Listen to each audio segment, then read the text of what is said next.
This is the Michael Bryan Show.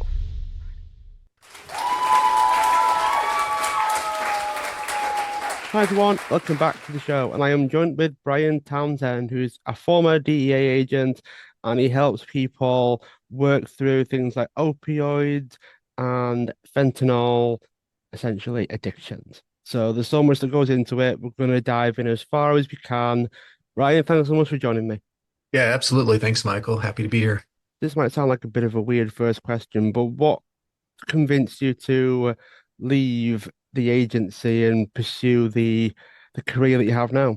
I knew it was time to do something different in my life. I loved DEA. I loved being in actively in law enforcement. I did it for 28 years. But I had a love for teaching and training and wanted to, to pursue that chapter of my life and just took the leap of faith and did it. Well, I'm definitely keen to hear about this, and the main reason is from, let's say, a higher perspective. If you look at we've got medicines that have these kinds of ingredients in them, and yet there are warnings all over the place as well, and yet it still goes on, in that there seems to be this lack of prevention happening. They're just quite happy saying, "Oh, avoid this and avoid that," and yet it's still freely available in some ways. It just seems like a never-ending problem. It is. Opioids are very addictive, and they have legal opioids have a purpose, but unfortunately, some people turn to illegal opioids if they don't feel like they're getting enough, or because of its addictive nature, and that's when we see an increase in illicit opioids and even fentanyl. Do you think it comes from the addiction? Is that what's kind of fueling all of this? Like it just gets to a point where people just need more and more and more, and they're never really satisfied with what they're getting access to.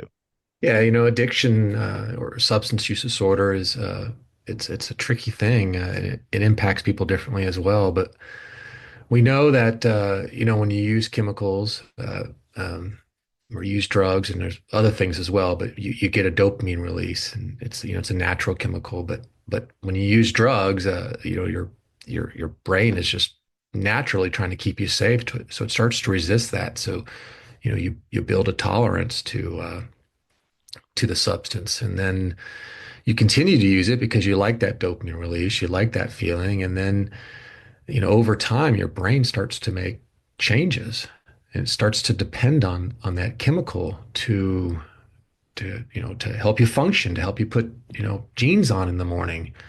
And for so many people, that just impacts them in a very profound way. And it just takes over, it takes over almost all decision making for them. That part of their daily routine is now going to have this substance, and they feel like they need it, and when they avoid that, they go through what can be very severe symptoms that we call dope sickness.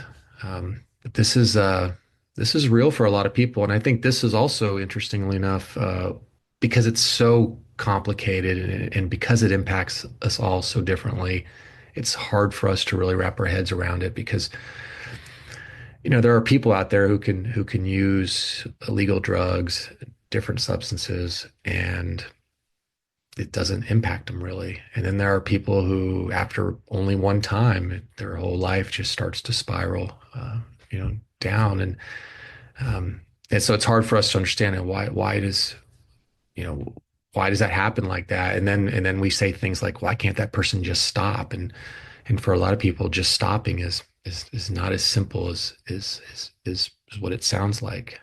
Very complex. It is. And I actually get the feeling that because the journey is so personal, Yeah. in a way that can make it hard for some people to understand, even if they've been through something similar. You get the feeling that unless it's a true like for like situation, there's always going to be this element of we just need to understand it regardless of whether we've experienced it either. Like we just need to listen more, and then hope that that's enough. Because I imagine for some people, just having someone listen and essentially just understand slash agree with them because we can't disagree with them, that needs to be enough as well, I suppose. Yeah, absolutely. I think it's empathy. It's not agreeing with the behavior or not or saying there shouldn't be consequences for that type of behavior, but understanding what's happening, especially in the brain, and understanding that this impacts people differently, and it's tough, and I think that empathy and that understanding opens up communications and allows for genuine relationship and communication to happen.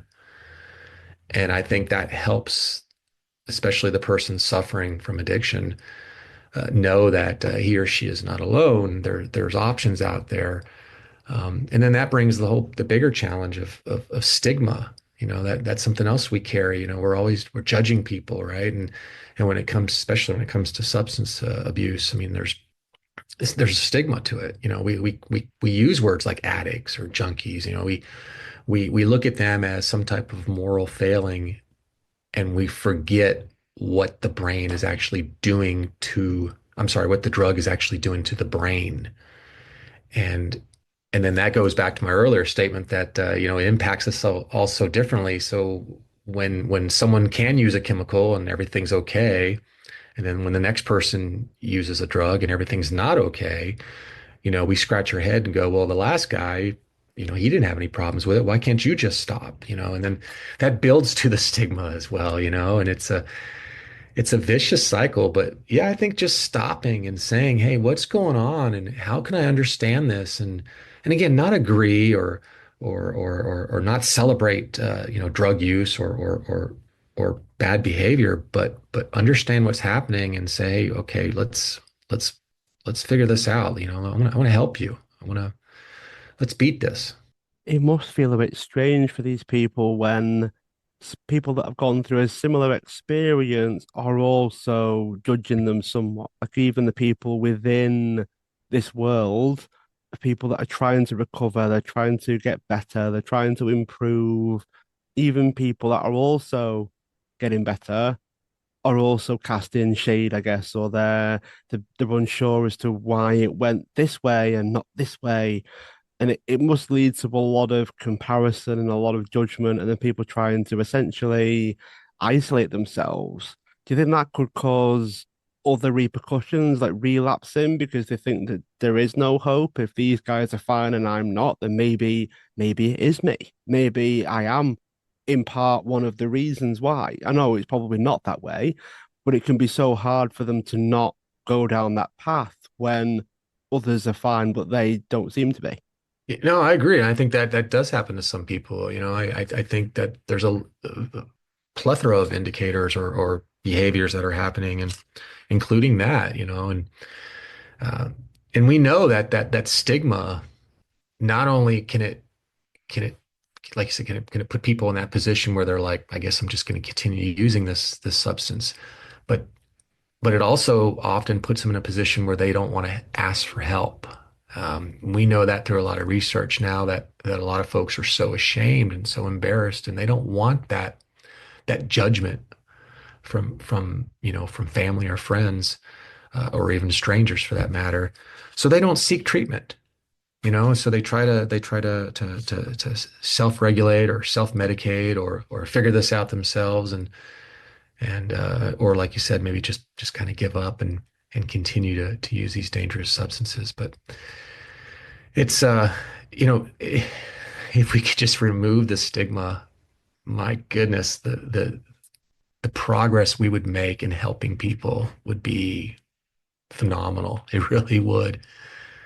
Yeah, I definitely get that impression as well. And it makes me think that if people did know more about what happens, whether it's at a brain level or another chemistry level, that people might actually be able to be a bit more understanding. Are you aware of what goes on, what sort of reactions are taking place? Yeah, I mean, like I said, and when I talk about fentanyl, I try to start my presentations, or at least early on in my presentations, about what's happening, chemically. And I don't, dive too far or too deep, but I think it's important to understand the basics. Like I said, we get dopamine releases from all kinds of things, video games, sexual activity, drugs, and we like that. That's that high we feel. That's that feel good feeling, right? So we're chasing that feeling, and like I said, our brain is not designed to to have these dangerous chemicals in it. So as soon as you take a drug, your brain's like, whoa, time out here, and it's trying to push back. But you like that feeling, right? You like that dopamine, so you use the drug more and more. And then ultimately you build a tolerance. It takes more of the drug to get that same effect that it did let's say the first or second time you used it. And then over time, your brain starts to make some changes. I mean, it literally makes changes to how it functions, and it requires that drug as part of its daily function. And if it doesn't get it, it puts you in these very, very painful withdrawals. And like I said, we call that dope sickness, right? And people will tell you. I mean, I've had numerous people tell me that they don't. They're not looking to overdose. They're not looking to go to jail. They're not looking to destroy relationships with friends or family or loved ones. But the drug use becomes almost compulsive. And again, that in itself is really hard for us to understand because because you get people, and I get parents all the time that say this, why can't they just stop? Can't they see they're destroying themselves and they're destroying our relationship? Why can't they just stop? And because of what's happening, in the brain for a lot of these folks, they can't just quote unquote just stop. It's very difficult, uh, and then because of the stigma, to talk about that again, uh, it makes it hard for people to understand why they can't quote just stop. And it's one thing to say, let's talk about that first decision or first or second decision to experiment with drugs. That's something we got to talk about as well, right? We got to get people, especially young people, to make that decision never even to try drugs. But that door's already been shut now. Okay, they've gone through it, and now they're suffering, and there's something more going on. So yeah, we can harp on why they even got there, but let's figure that out later. Let's figure out how we can help them now with what's going on and understand what's going on and show a little empathy and some support and help wean them or cut them off the drug, and then let's figure out why they turned to the drug. What made them open that door in the first place. Suppose as well, there's an element of drawing a line under the path a little bit in that, yeah, it matters once you're somewhat healthy, but we've got to get you there first. There's no point in judging the past because that probably won't play a part in getting you there. You need to get yourself healthy first, but then you be in the mental space to be able to deal with the solutions as well. Because I imagine there are certain things that would have to happen to ensure that you don't go back, that you continue to be this positive force, I guess, in your own life. Yeah, absolutely. And that's medicated assisted treatment, and that's ideally what we're doing. We're trying to wean or prevent or stop the drug use, right? So like in the old days, people heard of like methadone clinics and things like that for heroin. Now we have a lot of Suboxone and things like that.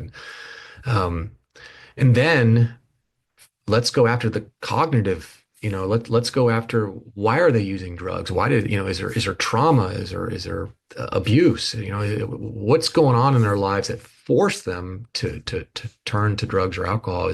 Was it a coping mechanism? Was it just because they were bored? I mean, was it peer pressure? I mean, what was it? And let's solve that.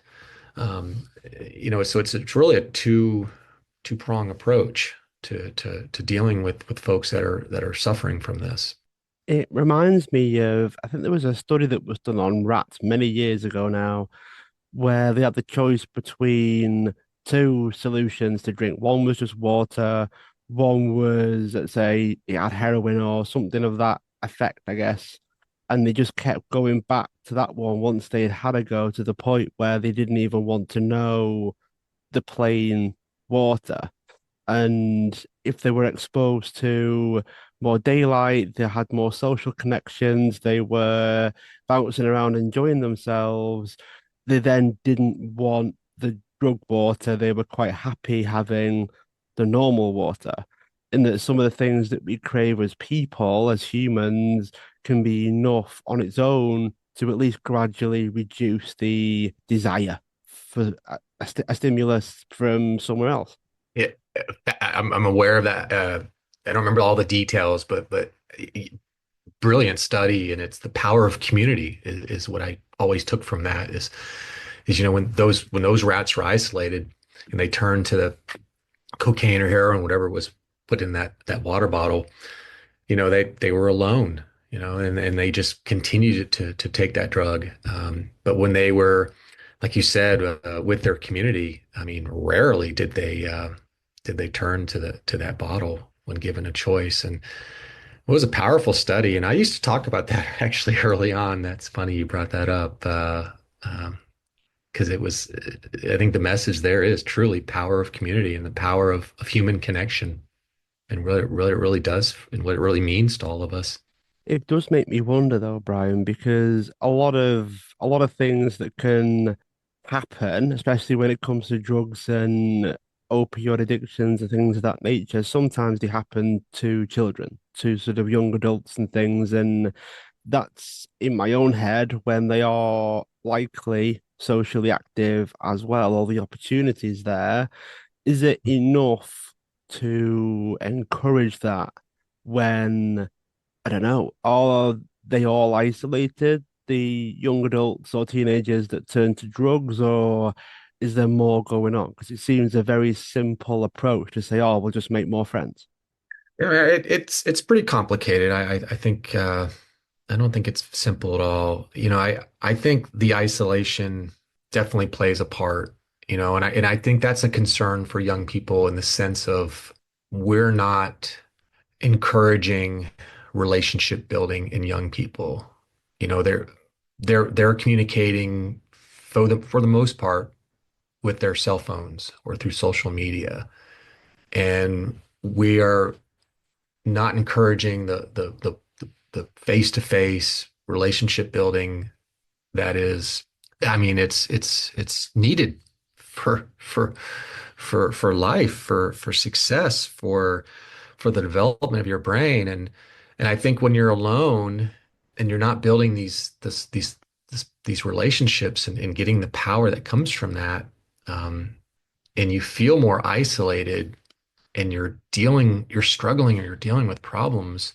I mean, I don't think it's a surprise that they're turning to drugs or alcohol at larger numbers to cope with the stress, with the anxiety, with the various struggles. And certainly we see that more with young people, with adolescents than any other age group. Not that it doesn't impact all of us, but certainly young people as they're developing and those are very formative years in their lives. Oh, they are definitely. And it's actually making me think that you mentioned dopamine and then we touched on cell phones and things. And I can't help but think that they're connected in some way. In the happiness hormone that we get from phones may be similar in some way to the social connections, to the stimulus in other areas. And then I don't know, are they connected or am I getting this wrong? No, I think you're absolutely right. They're 100% connected. In fact, I've seen some studies on that, especially young people with their social media posts. How many likes or loves or clicks does that post get? And I mean, children will delete photos or posts because only a few of their friends liked it, and that impacts them. And there's all types of things going on in the brain when that's happening, and it's the same. For the most part, it's really kind of the same science that's happening. Your brain's just trying to keep you safe and effective, and it's gambling, sex. I mean, there's so many things that are very similar when it comes to your brain activity. But yeah, the cell phones and I'm not saying we should get rid of cell phones or we need to encourage relationship building for so many reasons, not just for the substance potential substance abuse, but I mean, look how we deal with problems now, right? I mean, if you and I don't have a relationship and we disagree on something, whether it be, I don't know, politics or whatever, I mean, we just go after each other. So, I mean, it's just disgusting, and we forget that human connection. And it's a lot harder when you know someone and you disagree to just to go from 0 to 60 like that, right? I mean, not that you can't disagree with them, not that you can't get upset with them, but you're more apt to work those things out because you have that relationship, you have that connection. And phones and social media, it's just driving us away from those basic human functions. And I think that encourages us to find other routes to cope, to deal. And like I said, we've already seen increases in young people that turn to drugs and alcohol and other bad behavior um, as a coping mechanism. I wonder what would happen if there was a way of, I guess, these people needing to understand how to interact. I get a funny feeling that it's causing us to be, as you say, undeveloped in terms of social interactions, how to disagree, how to work things out. And I saw something the other day which made me think because it was something to do with being so sure that you're right, that you're incapable of seeing things in a different way, whether you're able to manipulate your own thoughts ever so slightly, refining them, chipping away at the things that don't work. People are even less inclined to even be flexible in the way that they think or the way that they see things. And in some ways, they end up more wrong because of that. Like they stray so far away from what's right because it's never black and white. There's always little chips away at reality that you need to refine or learn to, I guess, manipulate your own mind to become more accurate. They're less inclined to do that, which then means as time goes on, they are less right, for want of a better expression. They're less accurate. They're less clear on what's right. It makes it worse. It makes the situation worse. And then they're then even less inclined to do it in this spiral downwards. And they end up more inaccurate, less clear, less right, or less real in a world where they're also less likely to want to change things. Yeah, they find a hill to die on, right? They bury themselves in and they take this stand and they look for things that help reinforce their position, and they'll even manipulate things in their own mind to see it in a way, to perceive it in a way that convinces them that they're right, and this is the way that they need to charge on, and it's sad. Would drugs play a part in that cycle? Do you think they have a part to play in this? And I mean, you mentioned coping mechanisms before, and I'm thinking, yeah, but if they're coping with this desire to get more accurate or more clear on what's right and what's wrong, surely that's not necessarily coping. They're just papering over it, so to speak, in that they'd rather take a drug than change their viewpoint, for instance, as a weird it's a weird little analogy, but do you think it actually plays a part or not so much?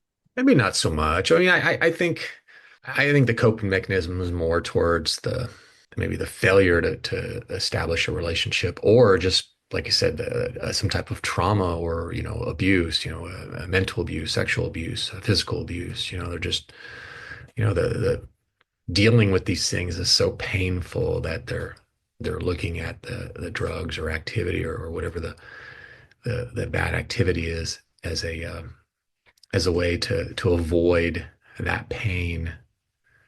So back to your original question, probably not so much, but we are all different, right? We all react and respond differently to things.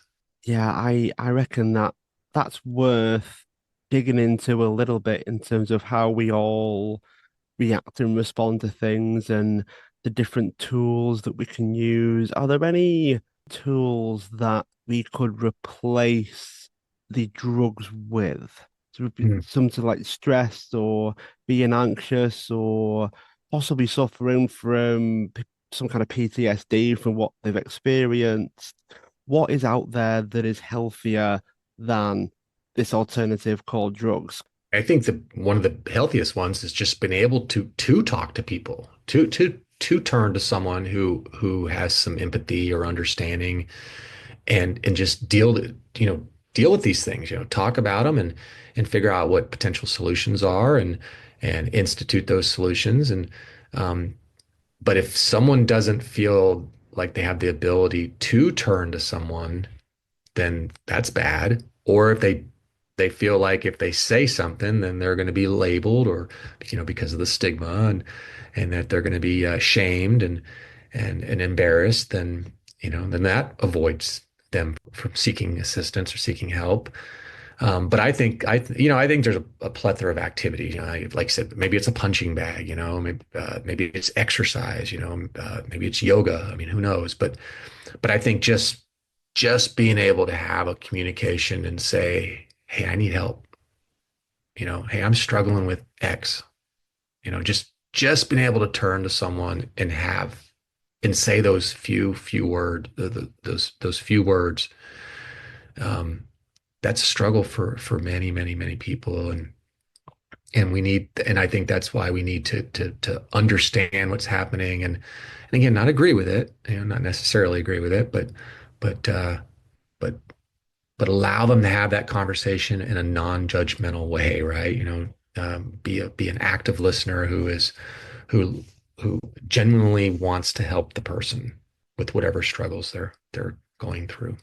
I guess that's more important of a step to take is just being happy to talk it through and at least share it with somebody, knowing that it's okay, knowing that they are somewhat safe to do it. Because as you said, the stigma around it, some people will not go down that path if they think it will not lead to anything positive. You just think you just be contributing to the problem if every time you share something, you're judged or you're labeled or you get this weird look of, oh, they didn't like that.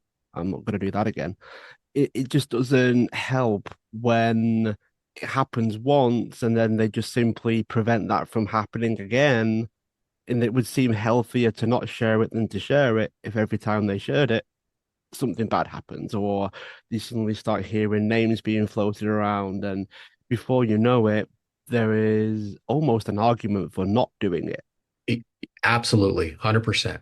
And like I said, I've seen studies. I saw one study that said that less than 10% of people that need help actually seek help because they're ashamed, because they fear the ridicule or the embarrassment or the way the judgment, the way people are gonna look at them or think of them. And it's horrible. It really comes back to, I mean, empathy. I mean, I say it a million times, but it's so damn true. Empathy doesn't mean you agree with negative behavior or bad behavior. It just means that you're trying to understand this person and and have more effective communication with him or her, right? And help them through these struggles and not judge them, just try to understand them. And that's the biggest thing. And it's really not even that hard. It's just being a human being. It sounds so simple when you put it like that, but if you needed to give somebody some kind of, I don't want to say a toolbox because it's the wrong word, but some people might need some help to create this safe space for people to say, look, it doesn't matter what facial expressions I give, it's not in a negative way. It's more of a, oh, I didn't think you would say that sort of thing. Being able to give them the safety in some way. How can we do that? How can we create the environment that is conducive to it, no matter what? Because I imagine if you hear something surprising, it's maybe hard to hide that, for Sure. example. Well, I think one is you build a relationship, and number two is I think you're honest about it. Hey, look, I want you to talk to me. I want you to tell me what's going on. I know that my body language or that my reaction you know, might be alarming, but I'm going to try my best to control that because at the end of the day, you know what I care about? I care about you, and I care about you getting healthy. and I want to be there for you, and I want to help you along this journey.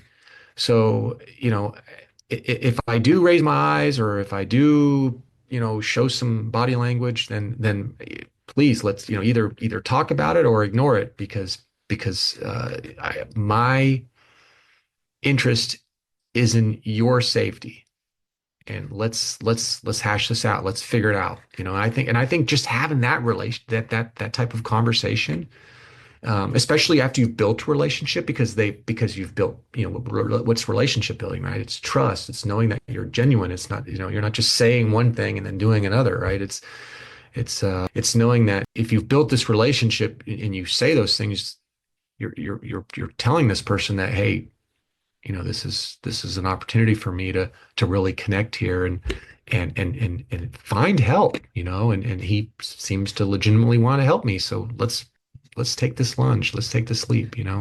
It sounds like the best friend relationship where you have a laugh with each other, you probably criticize each other, and yet when it gets serious, you have this subconscious knowing that, okay, this is serious now. We've had a laugh and now it's go time. And it seems to be a subconscious tell because you can have a laugh with your best friend, you can criticize your best friend, you can make fun essentially of your best friend, and we all know that it's all fun and games until it's not. Like it's more of a subconscious recognizing of whether it's a change in their voice, a change in their body language. There's a pre permission based thing where it's look, I am struggling with something though. Are we all right to be serious for a minute? And instantly it's like, yeah, let's go. What is it? Let's figure it out together. And it just seems to be the stronger the relationship is, the more powerful these conversations become. And that's the beautiful thing about relationship building right there. Because, I can think of friends that, we get on each other pretty hard, but then you can instantly see there's something up. And it's having that ability to say, hey, you seem off today. Would you like to talk about something? Or, is everything okay at home or at work or whatever? I mean, yeah, but being able to have that relationship is beautiful. And that goes back to the power of communities, right? The power of people and in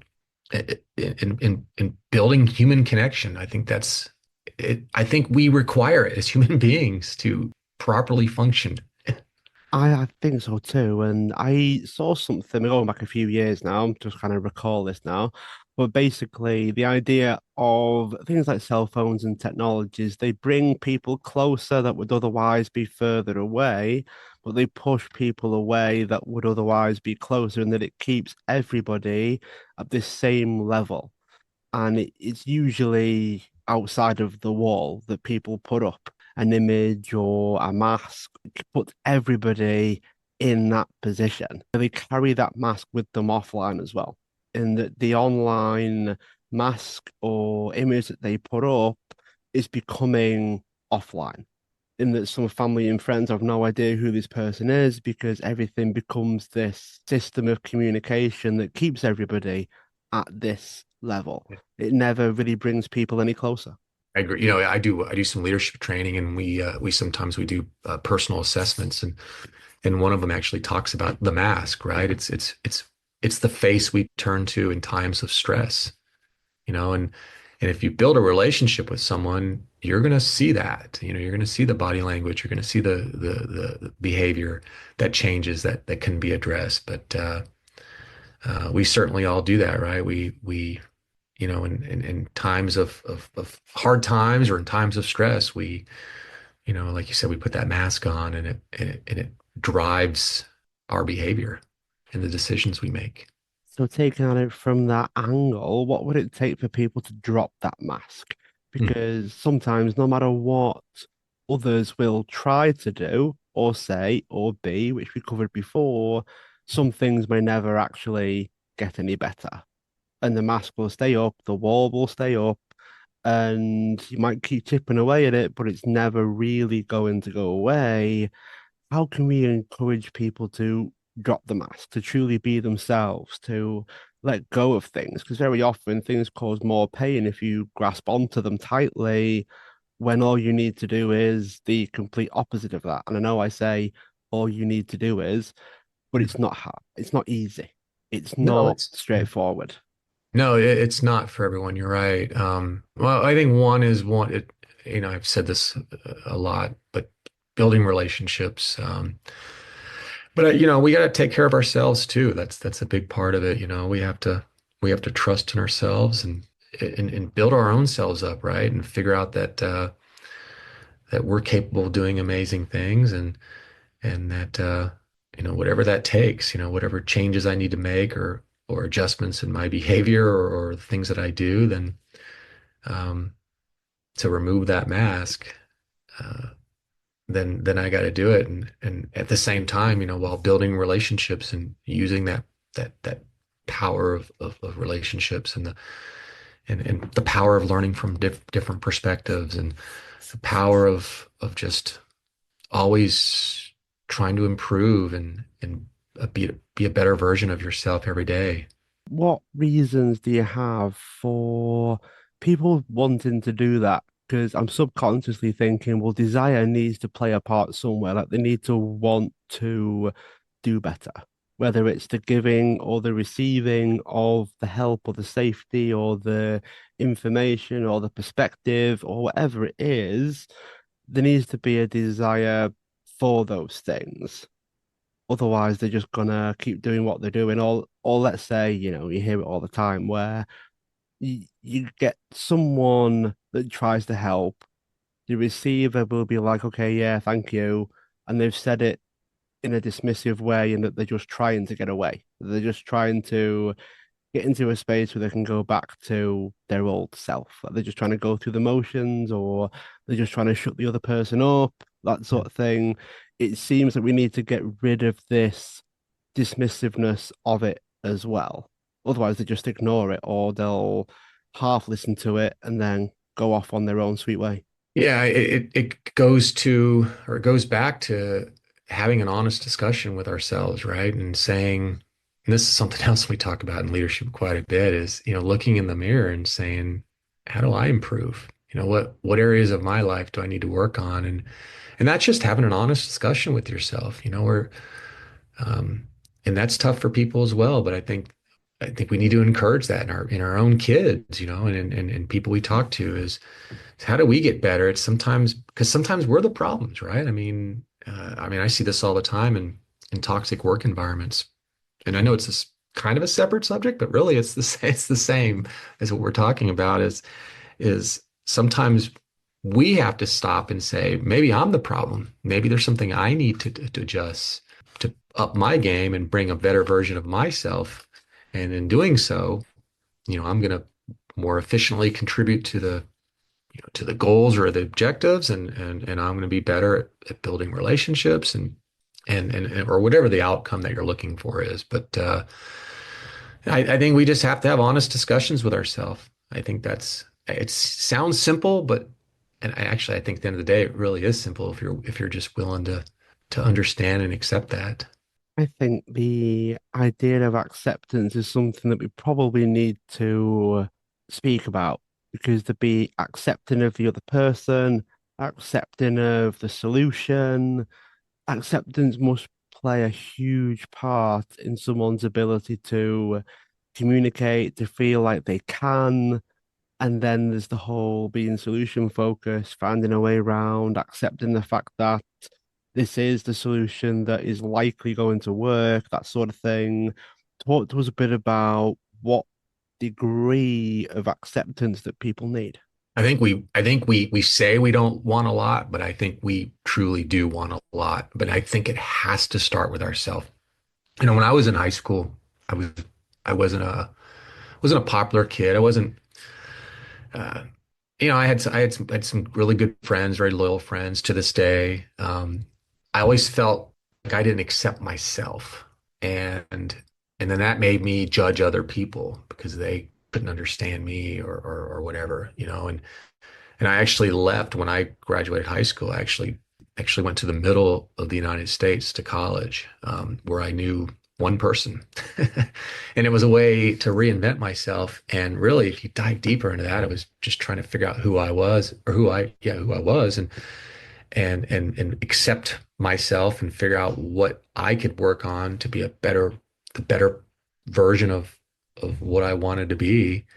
Um, and then once I could do that, then it was a lot easier to not fear the rejection or when people didn't accept you, because who cares? All right. It started with myself. And once I figured out that I was the priority and I needed to take care of myself and take care of my own issues, and then that would help me in all aspects of my life, but certainly relationship building and not letting all the other noise bug me.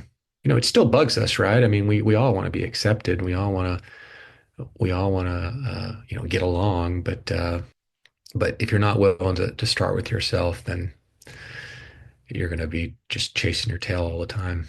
What would you say is a way of accepting ourselves more? I feel like the more we could do that, that could make everything else easier. Sometimes we just have to take a leap of faith. Sometimes we have to realize that, some people call it like, fail forward or don't be afraid of risk or don't be afraid of putting yourself out there. And that's, I know for a lot of folks, that's a lot easier said than done because, especially when you start taking risks and you fail, you know, it hurts, right? So then we start manipulating or changing our behavior to avoid those things. And that robs us of success. It robs us of beautiful opportunities in this life. You just gotta you gotta figure out how to flip the switch on and say, hey, I'm gonna start with myself and I'm gonna take some chances here. And and if they work out, then then life's gonna be a lot easier and things are gonna happen. But I mean, you think about look at all the successful people out there. I mean, when I say successful, I mean look at some of the financially successful people out there, right? I mean, those are people that are they can just wake up one day and invent something and here they are, or start a store and here they are. I mean, they probably went through a million failures first. I mean, with Michael Jordan, I mean, one of the best basketball players out there. I mean, it's a famous quote. I don't remember it word for word, but he talked about how he missed countless shots, lost countless games. And because of all those missed shots and all those lost games, he became successful, right? And I think just understanding that and just taking that leap, right? Just jumping in. Um, wow, it feels good when it happens. It sounds like you need to be able to learn from the mistakes in a way of you take a lesson from it, you then try your best to implement it, and then hopefully, all being well, you get better every time you do it in some way, shape, or form. What are some of the ways that you found that can help people learn or help people change the way that they do things? So if you think of 100 attempts or 1,000 attempts, is there something you do in between the attempts so that each one is better or more helpful than the last time? And that's exactly what professional athletes do, right? They're it's repetitive, but it's repetitive with correction. And that's what we need to do is what do we do? What's the behavior? What's the activity or whatever it is? And then how do we tweak it? How do we make adjustments? How do we get better? And we're constantly doing that. We're constantly doing that. And life's no different. I mean, what kind of adjustments do I need to make? And again, that goes back to looking yourself in the mirror and say, okay, look, I just did this and I failed or I had some setbacks. What can I change and do it again and get even further? Or maybe I was successful, or at least I thought I was successful. It's still worth looking at. You still need to do that and look at, that's what athletes do all the time. Professional athletes I mean, they make it look easy what they do, right? But they're constantly looking at it and they're making those tweaks, they're making those adjustments, and they just keep on moving the ball or the chain forward. And that's the same analogy of life is looking in the mirror, figure out, what I need to change, taking that leap, and then having that conversation of, okay, what tweaks, what edits do I need to make here? And then you just keep on doing it. It becomes repetitive and and then you take that to different aspects of your life and it's beautiful. And I think at the same time, whether let's say you're a young person and you're doing that, then I think that's when your parents can encourage you, not, you know, uh, tell you you're capable of doing these things and that we're your biggest fans. We're going to cheer you on. And then your friends, you're building those relationships. So it's you're they're cheering you on, right? And you're doing the same thing for them. So you're always encouraging each other to be better versions of yourself. And I think when all those gears start to move together, that's when real progress is made. Well, that's a fantastic way to finish off, Brian. I think if we're able to progress in some way, then the only way is up. So I'm glad we were able to do this and help people. For those that would like to enter your world, Brian, and possibly get to know you a bit more, how can they do that? So it'll be your chance to share websites and social media, that sort of thing. Yeah, perfect. So I do a few things. I have my own training consulting business that's called Eagle Six Training, www.eagle, Eagle, and then just the number six, it's not spelled out, and then training, training.com. And that'll have information about the company, about myself, and how you can get a hold of me. And then if you're interested in learning more about drugs, specifically illicit fentanyl, then I would encourage you to look at only2mg.com. So ONLY 2, again, just the number. I'm sorry, yeah, just the number that's not spelled out. And then mg.com. So, and that'll give you more information on what we're doing to battle the illicit fentanyl crisis, and again, a way to reach out to me. So, Thanks so much for being a guest on the show. Those that are listening, feel free to subscribe, share the show, tell others, and also leave a review wherever you are listening into your podcasts. Brian, thanks so much. It's been great. And I look forward to keeping in touch. Thank you. awesome. Thank you. Appreciate your time.